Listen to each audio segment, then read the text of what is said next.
J'espère que vous allez bien, j'espère que vous vous portez bien. C'est un fait que nous pouvons juger aisément extrêmement grave. Des personnes qui ont été incarcérées, ils ont été jugés, condamnés, ils ont normalement purgé leur peine, et malgré cela, ces personnalités ou ces personnes demeurent encore en prison.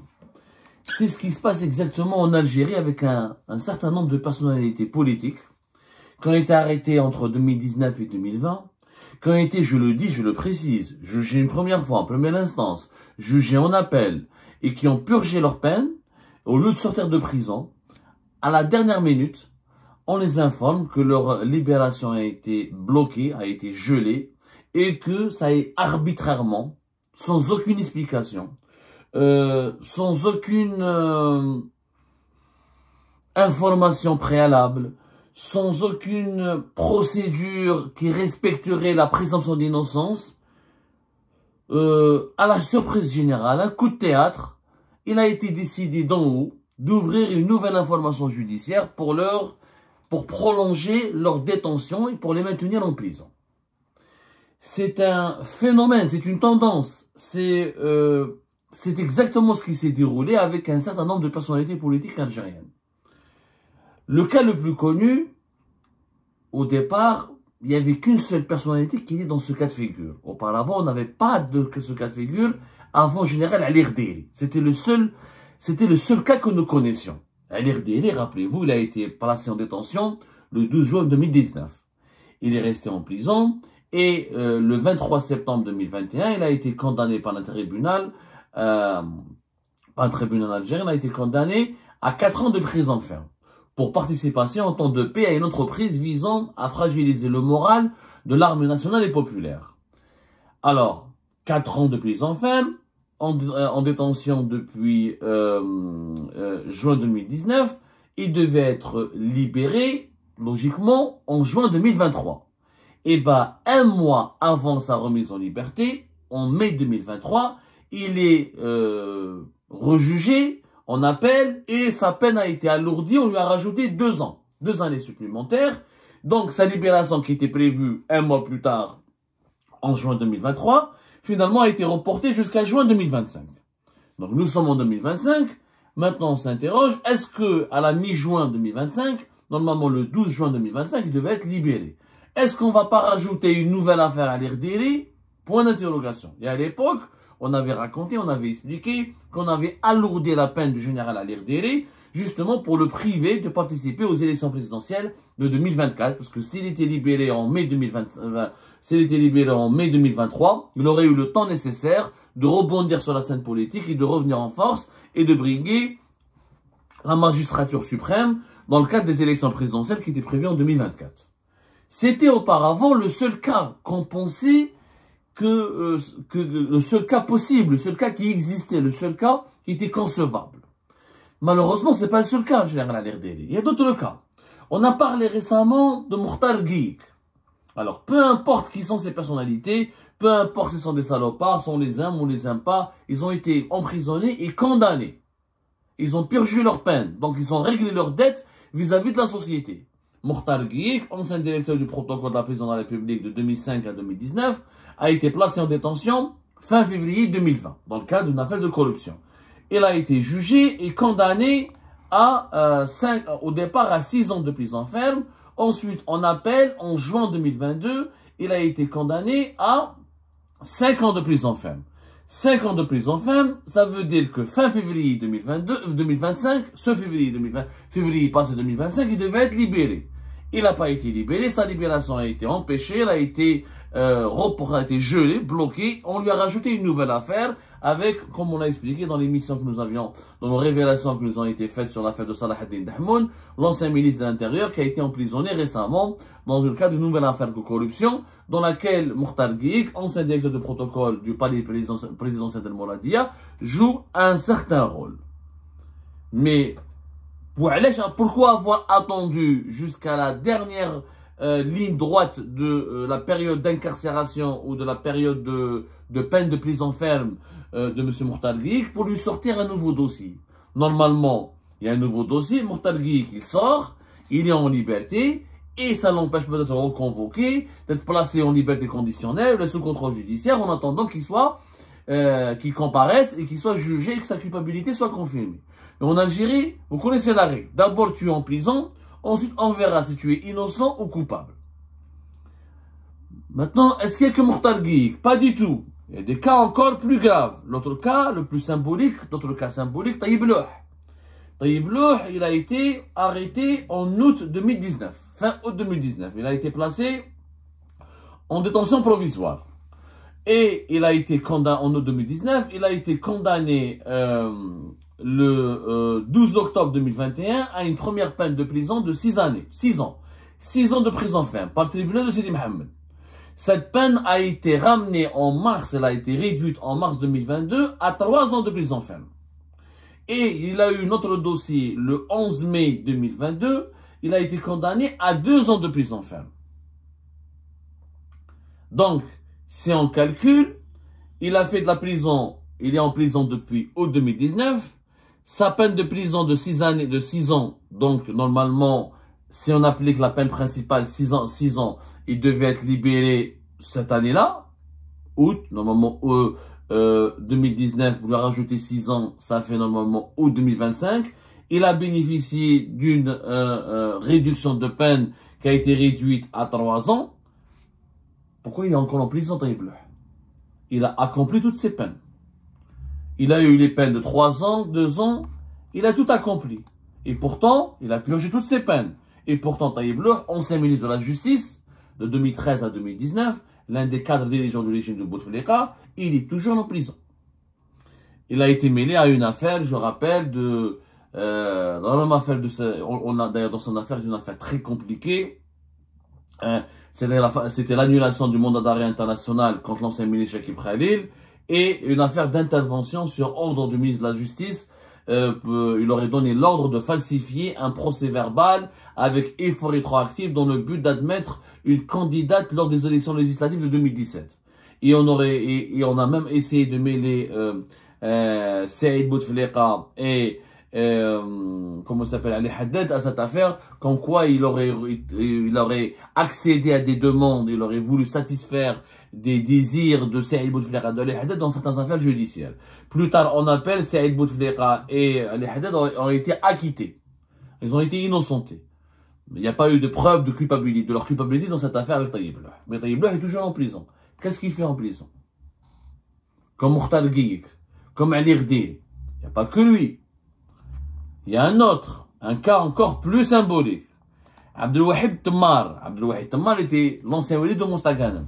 Il était ministre de l'Habitat et de l'Urbanisme de 2017 à 2019. Ensuite, il a été ministre des Travaux publics et Transports par l'intérim de mars à avril 2019. Abdelwahid Temmar, il a été placé en détention une première fois en 2020. C'était vers le 6 février 2020. Il a été placé en détention, mandat de dépôt. Il a été une première fois condamné à 6 ans de prison ferme le 31 mai 2022. Première peine. Ensuite, sa peine a été réduite à 3 ans de prison ferme le 28 juillet 2022. Et depuis, on n'a plus aucune nouvelle d'Abdelwahid Temmar. Il est toujours maintenu en détention. Et pourtant, si on applique un peu de logique, il a été emprisonné 2020. Première peine, 6 ans. Normalement, il devait sortir en 2006. Mais cette peine a été réduite à d'après ce que nous avons, en tout cas, d'après ce qui a été annoncé, à 3 ans de prison ferme. Donc, il devait sortir logiquement en 2023. On lui a rajouté une nouvelle affaire de 2 ans. 2023, 2 ans, normalement 2025. Il n'est pas encore sorti de prison ferme. Toujours en prison. Alors qu'il a écopé, il a purgé sa peine. Officiellement, il a purgé sa peine. Il n'y a pas de raison pour qu'il reste en prison, Abdelwahid Temmar. Première affaire de 6 ans, réduite à 3 ans. Deuxième affaire, dans laquelle il a été condamné,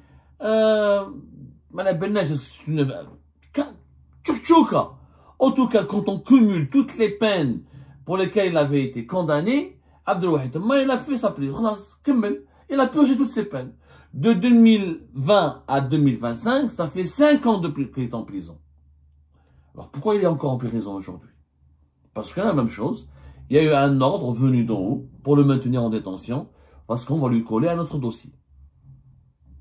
On décide comme ça, de façon arbitraire, je dis bien arbitraire, on décide de... non, excusez-moi, de 6 ans, ça a été ramené à 4 ans. Voilà, pas 3 ans.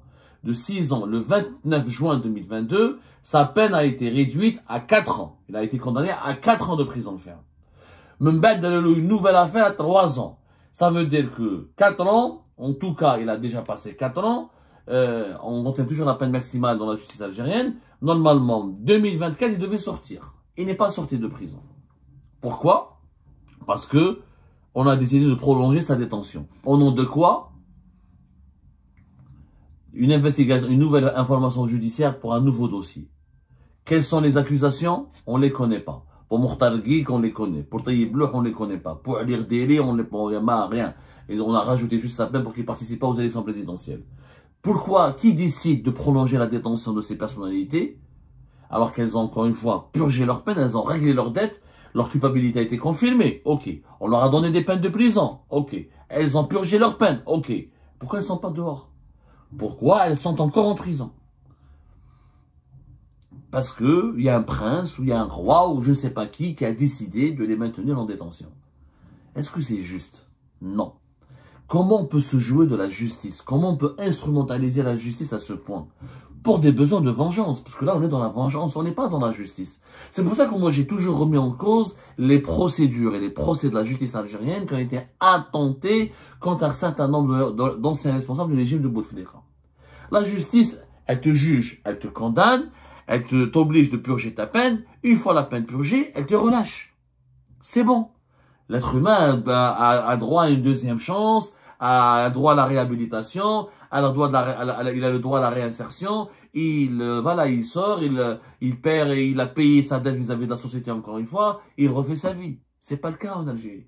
En Algérie, on condamne, on arrête, on met en prison, ensuite on condamne, ensuite on demande la culpabilité. Et quand la peine de prison elle est purgée, on le laisse encore la personne, on laisse la personne encore en prison parce qu'il y a un puissant au plus haut sommet de l'État qui ne veut pas que cette personne sorte de prison. Parce qu'il a un différend personnel avec elle, parce qu'il y a des divergences personnelles, parce qu'on juge apparemment que la libération des anciens responsables du régime de Bouteflika est dangereuse, qui pourrait se venger et comploter contre les actuels décideurs. Ça n'a aucun sens. En tout cas, aucun argument n'est recevable. La justice est la justice. Le principe de la justice, t'as fauté, t'as été puni, t'as payé, tu retrouves la liberté. Ce principe n'existe plus en Algérie. On maintient en détention des personnes comme ça, sans aucun respect pour la dignité de la justice, pour la noblesse de la justice. Et même si ces personnes, moi par exemple, Tayyip Louh, je le déteste. Moi personnellement, Tayyip Louh, je le déteste, il m'a mis en prison, c'est à cause de lui qu'en 2018, j'ai fait de la prison en Algérie. Mais c'est un connard, c'est un salopard, c'est ce que vous voulez. Mais il a payé il a purgé sa peine, c'est bon. Ouais, là, il est en prison encore. Et pourtant, il s'agit de personnes qui sont très âgées. La moyenne d'âge, elle est entre 55 ans jusqu'à plus de 70 ans. C'est des personnes qui sont âgées. Donc, je ne vois pas pourquoi certaines personnes sont même malades. À l'RDL, 71 ans quand même. Ils sont tous malades. Ils sont tous chopés des maladies en prison. Tayyip Louh, il est malade. Il a été hospitalisé à plusieurs reprises. Pourquoi le maintenir en prison? Ma femme, il a payé sa classe. Il a 73 ans. Tayyip Louh, il a 73 ans. À quoi ça sert? Est-ce que ça relève de la justice de s'acharner encore et toujours sur les mêmes personnes? Encore et toujours sur les mêmes personnes. On ne les comprend pas. Mais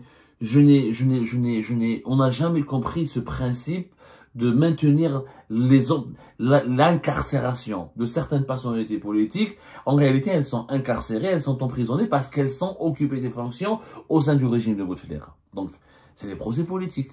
Quand on maintient en prison quelqu'un juste parce qu'il a été une personnalité politique à un moment donné de l'histoire de l'Algérie, il a occupé une fonction à un moment donné au sein d'un régime politique précis de l'histoire de l'Algérie, c'est un procès politique. Parce que si ce n'est pas des procès politiques, ils ont été condamnés, incarcérés, Leur peine a été purgée. Leur période d'emprisonnement s'est terminée. Pourquoi ils ne sont pas relâchés? Moi, je fais cette émission parce que je n'ai pas d'affinité personnelle avec les personnes que je viens de citer. Moi, je défends la justice. Je défends l'état de droit. Un état de droit, on ne politise pas les affaires judiciaires. Dans un état de droit, il n'y a pas d'acharnement.